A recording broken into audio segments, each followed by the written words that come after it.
আসসালামু আলাইকুম। কেমন আছেন সবাই? আশা করি নিশ্চয়ই ভালো আছেন। সবাইকে রমজানুল মোবারক। আমার ছোট্ট বাগান থেকে সবাইকে আমার পেজে স্বাগতম। সকালটা শুরু করলাম গাছে পানি দেওয়া থেকে। আজকে আমাদের বাসায় গেস্ট আসবে। আমার কাজিন ব্রাদার্সরা। ওরা প্রতি বছরই আসে। তার ভিতরে একটা ভাই আমার চলে যাবে দেশের বাইরে। এই সব কিছু নিয়েই থাকছে আজকের ভিডিও ব্লগটা। আশা করি সবাই দেখবেন পুরোটা। আর হ্যাঁ, আমার এই ছোট্ট বাগানের গাছগুলো কিন্তু খুব ফুলে ফলে উঠছে। দেখছেন জেব্রিনাটা কত সুন্দর হয়ে উঠেছে। এই গাছটা আমার বাগানের ভিতর সবচেয়ে বেশি ভালো লাগে। এর একটাই কারণ, এটার তেমন যত্ন নিতে হয় না, অথচ এত সুন্দর বাড়ে আর এত প্রাণবন্ত থাকে, দেখতেই ভালো লাগে। আজকে দুপুরের পরপরই রান্না করতে চলে এসেছি। আমি অলওয়েজ তাড়াতাড়ি রান্না করতে পছন্দ করি, কারণ গেস্ট আসার পরে যদি রান্না করি আর গেস্ট যদি বসে থাকে, এটা আমার ভালো লাগে না। গেস্ট আসবে, আমি তাদের সাথে গল্প করব। আমি প্রথমে মেন কোর্সটা বসিয়ে দিলাম। আজকে গরুর বিরিয়ানি করব না তেহারি করব, কি করব বুঝতে পারছি না, বাট কিছু একটা বানিয়েছি।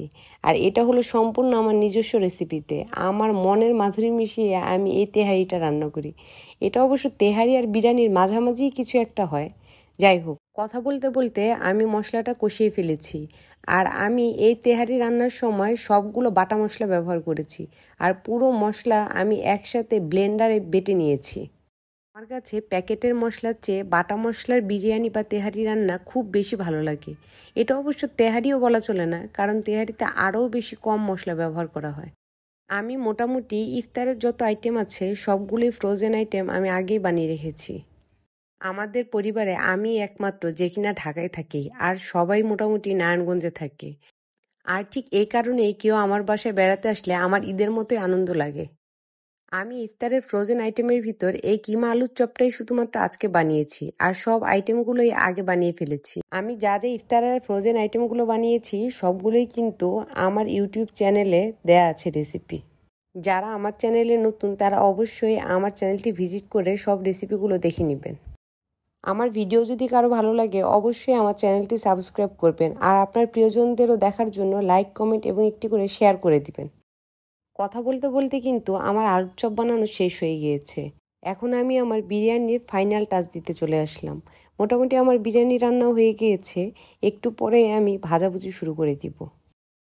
আমি সব সময় বিরিয়ানি রান্নার পরে এসেন্সগুলো দেই আর খুব বেশি করে ঘি দিয়ে দেই। এতে বিরিয়ানি যখন খোলা হয় তখন বিরিয়ানির ভিতরে ঘিয়ের ঘ্রাণটা এত স্ট্রং হয়, খেতেও খুব ভালো লাগে। আমি বিকেলের আগেই ভাজাভুজি শুরু করে দিয়েছি। আজকে আমি আমাদের বিল্ডিংয়ের আরও দুটো বাসায় ইফতার দিব, তাই এত বেশি আয়োজন করেছি। এই চিকেন ডোনাটটা কিন্তু অসম্ভব মজার একটা খাবার, যারা ট্রাই করেননি অবশ্যই দেখবেন। আমার হাতের পিজা আমার ভাইদের খুব পছন্দ, তারা আসলে মাস্ট বি পিজা বানাতেই হয়। ইফতারের আগে আমি সবার প্লেট রেডি করছি। আমার ভাইরাও অবশ্য হাতে হাতে হেল্প করছে সবার প্লেট রেডি করার জন্য। সবাই একসাথে বসে ইফতার করার আসলে মজাই আলাদা। পরিবারের সবাই একসাথে বসে ইফতার করলেই আসলে রোজার আনন্দটা উপভোগ করা যায়। আমাদের ছোটবেলার ইফতারগুলো ছিল অন্যরকম। আমাদের ইফতারিতে আমাদের বাসায় প্রচুর মানুষ, আমরা একসাথে বসে ইফতার করতাম। আমার সবগুলো ভাইদের থ্যাঙ্কস একসাথে আমার সাথে ইফতার করার জন্য, এত দূরে আসার জন্য। পৃথিবীর সব ভাই বোনগুলোর সম্পর্কে এরকম অটুট থাকুক, ভাই বোনরা এরকম মিলেমিশে থাকুক, এটাই দোয়া করি। আর হ্যাঁ, এই অসম্ভব মজার কেকের রেসিপি যদি কেউ চান তাহলে অবশ্যই কমেন্ট করতে হবে। Thank you for watching my video.